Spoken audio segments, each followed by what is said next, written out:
Hey guys, topic of today's video is going to be about original sin and what a fallacy that it is.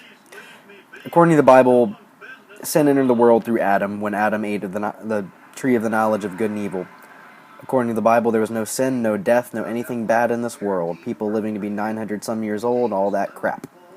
Well, I'm going to read you a bit of the Bible. Sorry, I hate to do that to you. It's grating to the ears, but it's the best way to become an atheist. The verses are, it's Genesis chapter 2, verses 8 and 9, and also verses 15 through 17.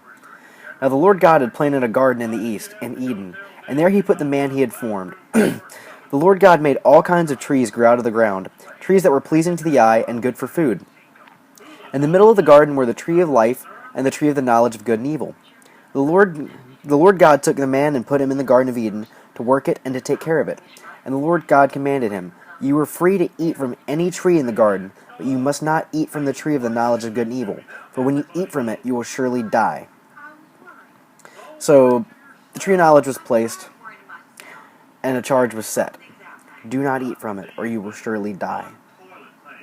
Well, Adam ate from it, as we all know, and consequently, sin entered the world, death entered the world, all pain, suffering, and hardship entered the world through Adam eating of the tree of the knowledge of good and evil. Now, that raises a question. Adam was cursed with the knowledge of good and evil upon eating the fruit.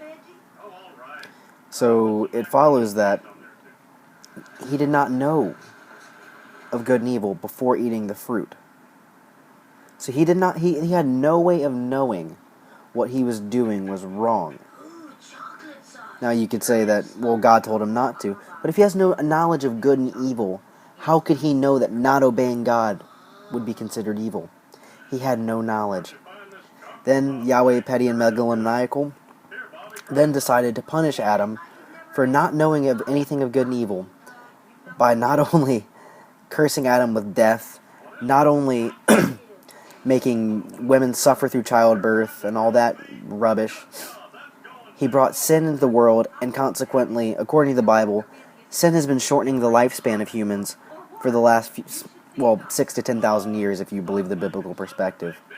Because Adam, lived to be 900 some years old, Noah 900 some, Methuselah, the longest living human being, 967, something like that. I don't remember, it's been a while. Some amount of years like that. Well, all of that because Adam ate the fruit of the tree of the knowledge of good and evil. Because he had no idea of good and evil. A parent, they punish their children not out of some desire to punish. It doesn't come from that. It comes from, I want to correct this behavior. If I don't punish this, you will continue in this kind of behavior. That's not what Yahweh's doing here. Yahweh's saying, "You motherfucker, you did what I told you not to do. I'm gonna fucking burn your ass." What kind of morality is that? It's one strike and you're out. There's no forgiveness. There's nothing like that. You can't say that God is a God of love and forgiveness when he brought sin and death into the world just because Adam ate a piece of fucking fruit. Not to mention a piece of fruit he had no idea that gave him the knowledge of good and evil. He could not have fucking known it was bad. A good parent punishes their child to correct. Yahweh, not a very good parent, not a very good deity, did this as a malevolent scheme. Not only did he place it knowing that Adam would eat it, he made it knowing Adam would eat it. He made Adam knowing Adam would sin.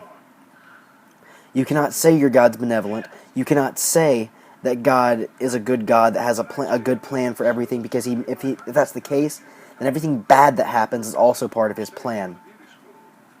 In this case, the sin, death, and destruction of every human being to ever live, and the burning in hell of billions, was part of your God's plan.